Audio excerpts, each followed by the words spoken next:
It's been a really weird week. Week 9 of theater school had to fit that title in there somewhere. But yeah, I don't really know how to feel after this week. Truth be told, I have had considerable amounts of whiplash because up until Thursday, it was a really solid week. I was having fun. I was enjoying my classes. And then Thursday, I got some rather upsetting news. So, the way that our school works is that there are three different stages that you can be at, and you only really find out about this during certain points of the year. Those being passing, which is what you'd assume would be the default stage, but borderline and failing. And failing obviously is the opposite of passing. So being borderline means that you are essentially in a nebulous state where you're technically not either, but you could go either way depending on how hard you work, what you're trying to do. Technically, you can still go from failing to passing or passing. Oh, geez, I'm okay. Yeah, but you can still go from failing to passing, passing to failing. Um, but yeah, that's the point being. I got the news that I was borderline, and it was really, really hard to hear. That whole week, and even since the last time we had talks, I had been trying to be super enthusiastic, super go in, get things done, and just enjoy the moment, you know? And that was the advice I'd been given. Just have fun, enjoy yourself, don't think, do.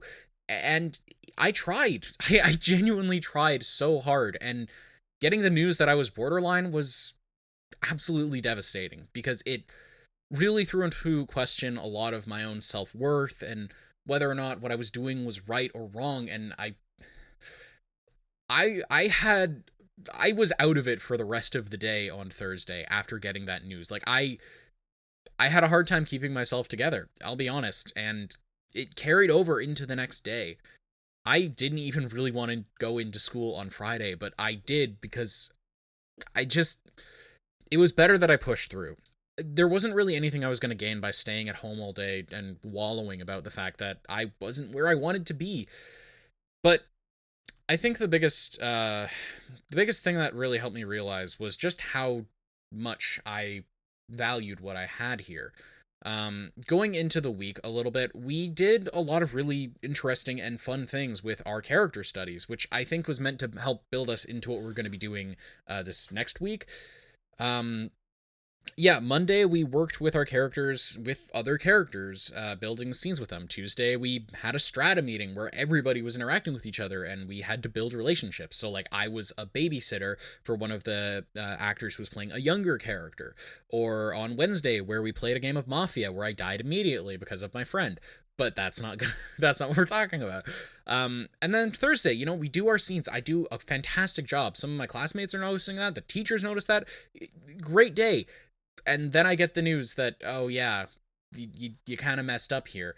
Well, okay, you didn't mess up here, but it was hard to hear.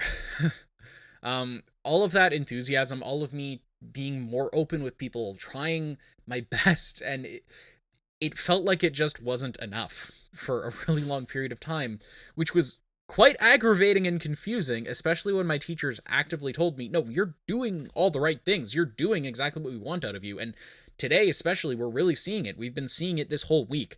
Um, yeah, it's worth noting a lot of these decisions are made pretty far in advance, to a point where our teachers have openly admitted sometimes the news we're going to be getting might be a week old by the time we receive it, and things might have changed substantially. Um, but it doesn't make it any less hard to hear. And yeah, it really messed me up for the last 2 days of the week.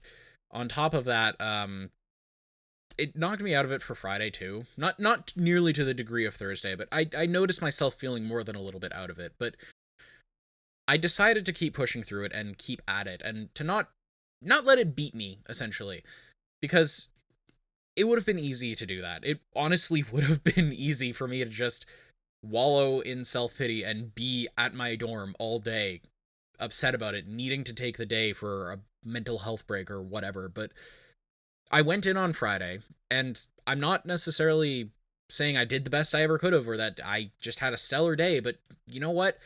I pushed through it because that's what you have to do as a professional, especially in the acting world. And I obsessed over this for quite a while, thinking, oh man, what am I doing right? What am I doing wrong? What can I do? What did my teachers see on Thursday that they were saying to me? Yeah, even though you're in a nebulous state right now, you're still doing what you need to do. You're doing exactly what we want you to do, and you're doing it at the pace we want you to finally. But it's hard for me to be able to rationalize all that in my head and be like, "Oh, okay, well that makes sense. That's fine. I'm whatever," because it's hard to know. I don't know even now what it is that I was doing right and wrong, and I think that really is the big thing. It's not about right or wrong. There isn't right or wrong. There can't be right or wrong because it's art. And at the end of the day, art is a lot of things, but a definitive answer it almost never is. There shouldn't be an answer to art because there isn't an answer that you're necessarily looking for. Art is about expression, and trying to find an answer to that, there's no one way to look at a piece of art.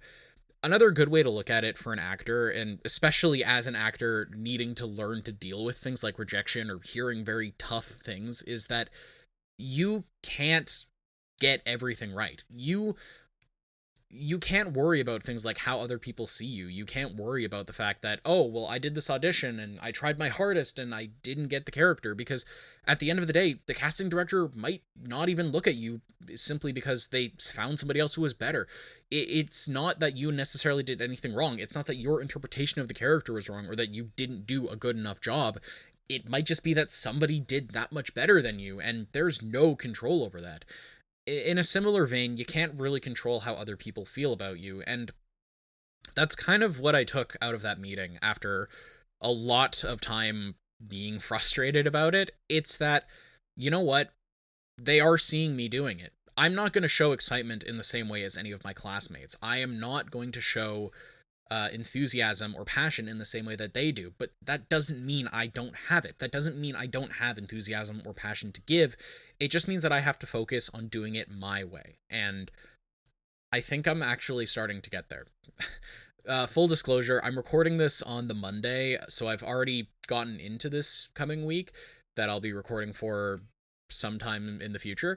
But even today, not both of my teachers, but some of my teachers have come up to me and are telling me exactly that. You know, you're getting there. You're doing great. You're doing exactly what we want to see out of you. And that's a good feeling, especially since I was feeling so down on myself for those 2 days and even into the weekend. It's nice to know that they are seeing me make that progress, that even if I don't know what it is, even if I can't explain it, they are seeing it. And it's it's a great feeling to know that despite everything, I'm not totally lost. I haven't lost the thread, and I don't know what it is. I don't think I'll ever be able to articulate what it is, but I'm really glad that I'm figuring it out.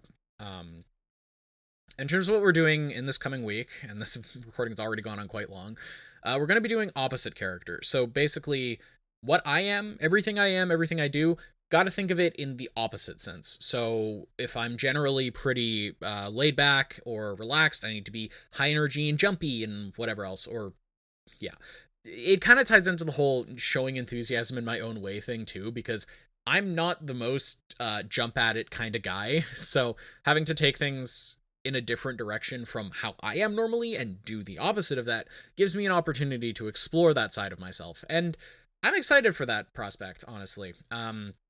Getting to do something that is so ridiculously opposite to myself, it's a good professional challenge and one that I am wholeheartedly looking forward to. I guess to wrap it up on one big let's tie it all together note, because that's what I like to do for the week, I would say just be who you are. Don't worry about what other people have to say about you. Don't worry about whether or not you're doing something right or wrong, because at the end of the day, what's right for you isn't necessarily going to be right for somebody else.